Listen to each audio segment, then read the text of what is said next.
Hi all, welcome to competitive cracker.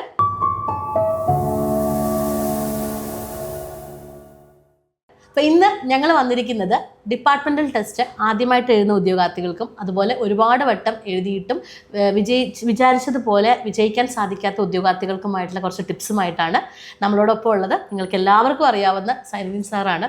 ഈ ഒരു മേഖലയിൽ ഡിപ്പാർട്ട്മെൻറ്റൽ ടെസ്റ്റ് അധ്യാപന മേഖലയിൽ സാറിന് എത്ര വർഷത്തെ എക്സ്പീരിയൻസ് ഉണ്ടാവും? About 40 years അല്ലേ? 40 വർഷത്തിലധികം എക്സ്പീരിയൻസ് ഉള്ള സൈനിൻ സാറാണ് ഇന്ന് നമ്മളോടൊപ്പം ഉള്ളത്.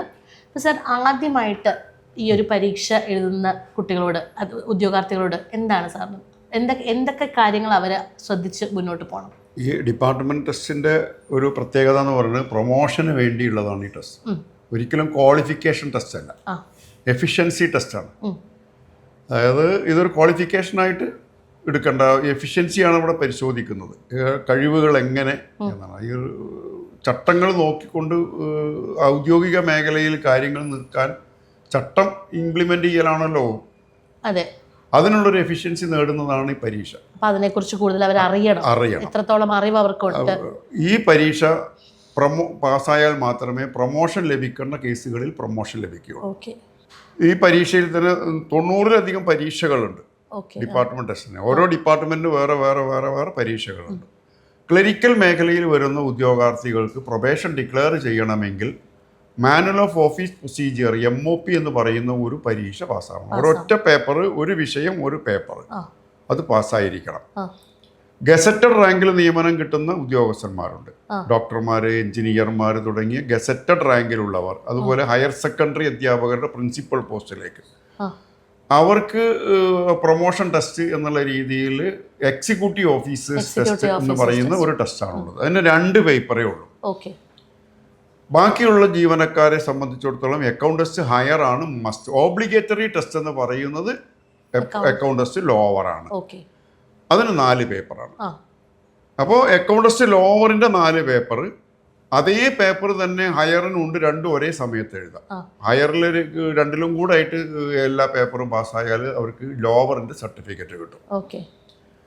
Account test department executive officers ടെസ്റ്റിന് 2 പേപ്പറുള്ളൂ. ഈ ലോവറിനുള്ള പേപ്പറുകളിൽ KTC ഒഴിച്ച് ബാക്കിയുള്ളതെല്ലാം കൂടെ 2 പേപ്പറാണ്. KSR ഒറ്റ paper, financial code, budget manual, account code volume 1 ഇതെല്ലാം കൂടെ ചേർത്തിട്ട് ഒരു പേപ്പർ. അത് ഫസ്റ്റ് പേപ്പർ. അത് എക്സിക്യൂട്ടീവ് ഓഫീസേഴ്സിന്. ഇത് ബുക്ക് നോക്കി എഴുതാം എന്നുള്ളതാണ് ഒരു പ്രത്യേകത.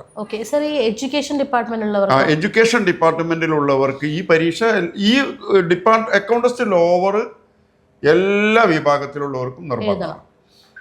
വിദ്യാഭ്യാസ വകുപ്പിലുള്ളവർക്ക് അതിൻ്റെ കൂടെ account test test for Kerala education act and rule എന്നൊരു പേപ്പർ കൂടെ ഉണ്ട്.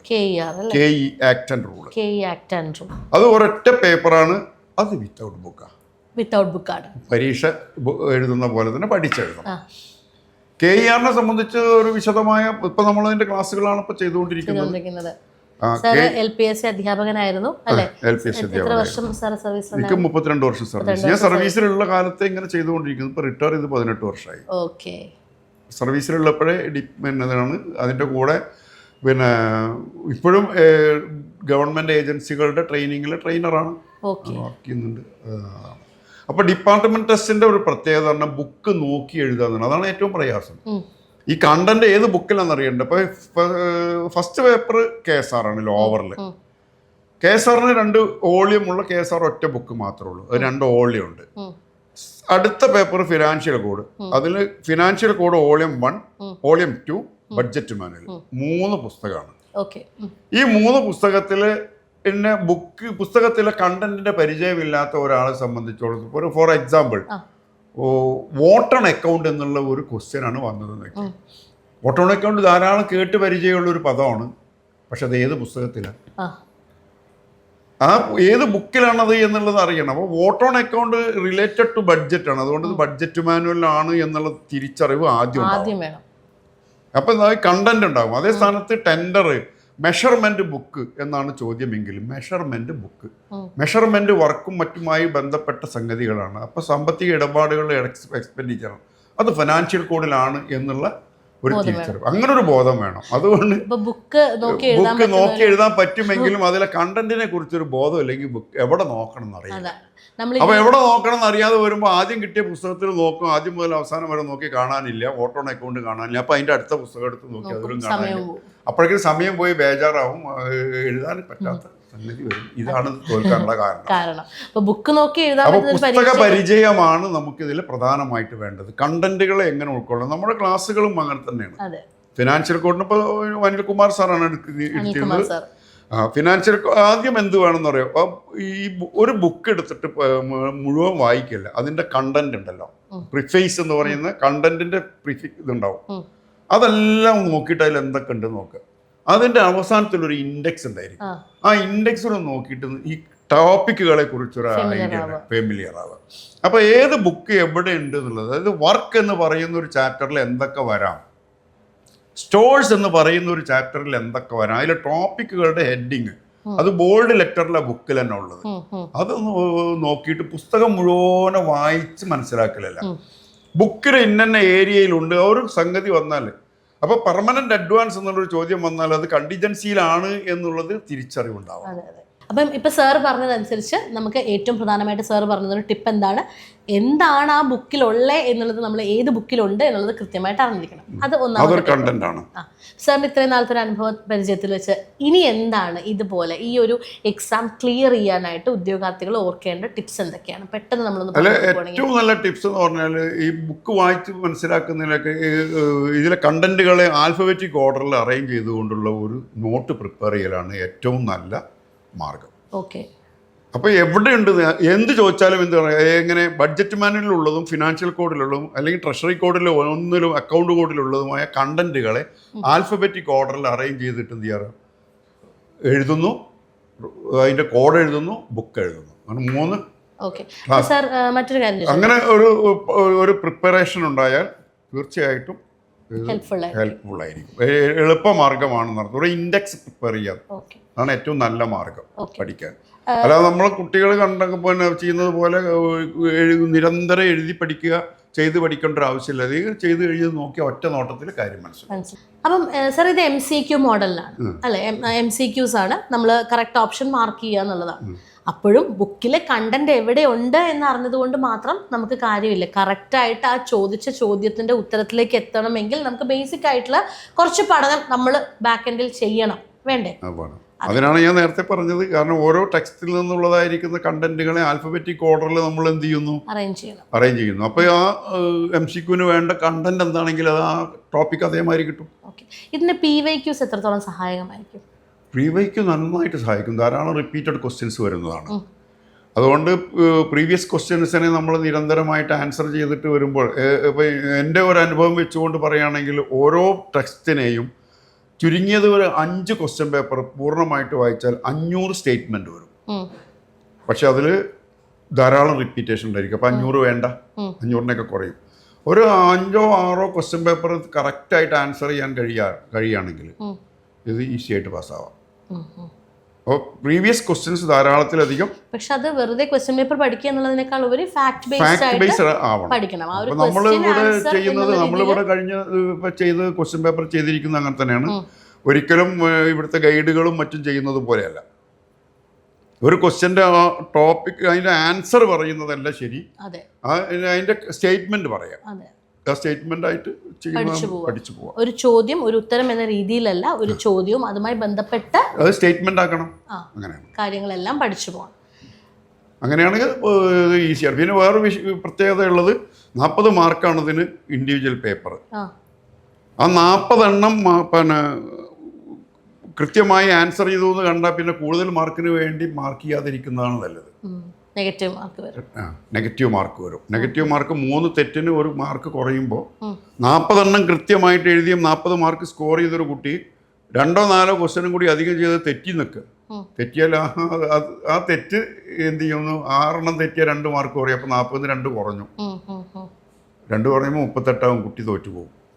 സാറിൻ്റെ ഒരു അനുഭവത്തിൽ ഇതിൻ്റെ വിജയശതമാനം ഇത്രയൊക്കെ ഓപ്പൺ ബുക്ക് ടെസ്റ്റ് ആയിട്ട് പോലും വിജയശതമാനം അത്യാവശ്യം കുറവായിട്ടൊരു പരീക്ഷ തന്നെയാണ് അല്ലേ? എഴുതുന്ന എല്ലാ കുട്ടികളും ഫസ്റ്റ് ചാൻസിൽ തന്നെ അതിൽ നിശ്ചയദാർഢ്യമുള്ള ഒരു കുട്ടിയും തോൽക്കുന്നില്ല.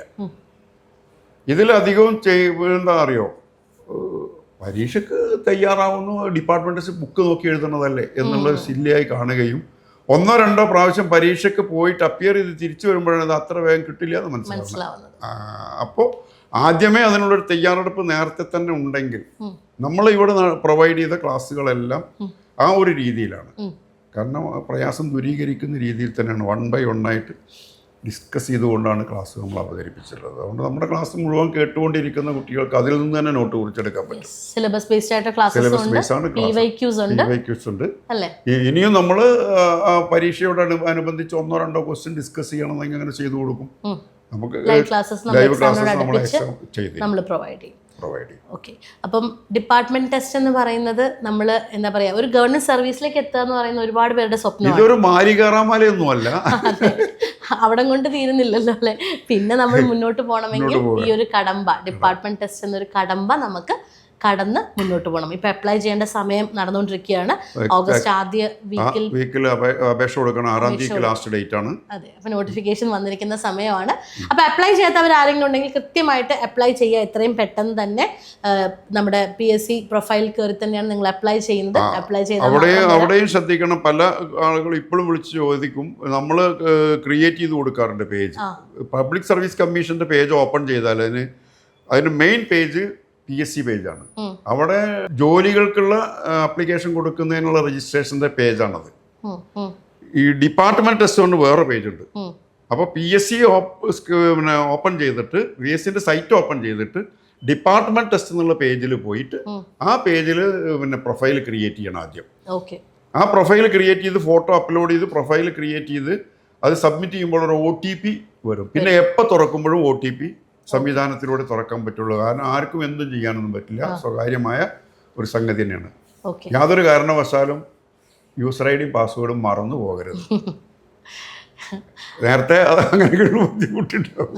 അപ്പോൾ യൂസർ ID-യും പാസ്വേഡും തുറന്നിട്ട് ഈ ഡിപ്പാർട്ട്മെന്റ് ടെസ്റ്റിൻ്റെ യൂസർ ID-യും പാസ്വേഡും വെച്ച് തുറന്ന് PSC തുറന്നിട്ട് എന്നിട്ട് PSCയുടെ യൂസർ ID-യും പാസ്വേഡും തുറന്നാൽ മറ്റേ പേജാ തുറക്കുക. അവിടെ തപ്പിയ കാണില്ല. സെപ്പറേറ്റ് ആണ്.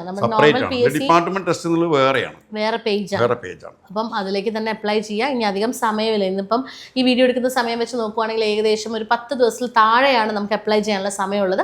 മടിച്ചു നിൽക്കേണ്ട കാര്യമില്ല, ധൈര്യമായിട്ട് അപ്ലൈ ചെയ്യുക. കാരണം ഗവൺമെന്റ് ജോലിയിലേക്ക് എത്തുക എന്നുള്ളതല്ലല്ലോ അതെ, പിന്നീടുള്ള നമ്മുടെ മുന്നോട്ടുള്ള കരിയറിന് ഈ ഒരു ഡിപ്പാർട്ട്മെന്റ് ടെസ്റ്റ് എന്ന് പറയുന്നത് വളരെ വളരെ അത്യാവശ്യമുള്ളൊരു കാര്യമാണ്.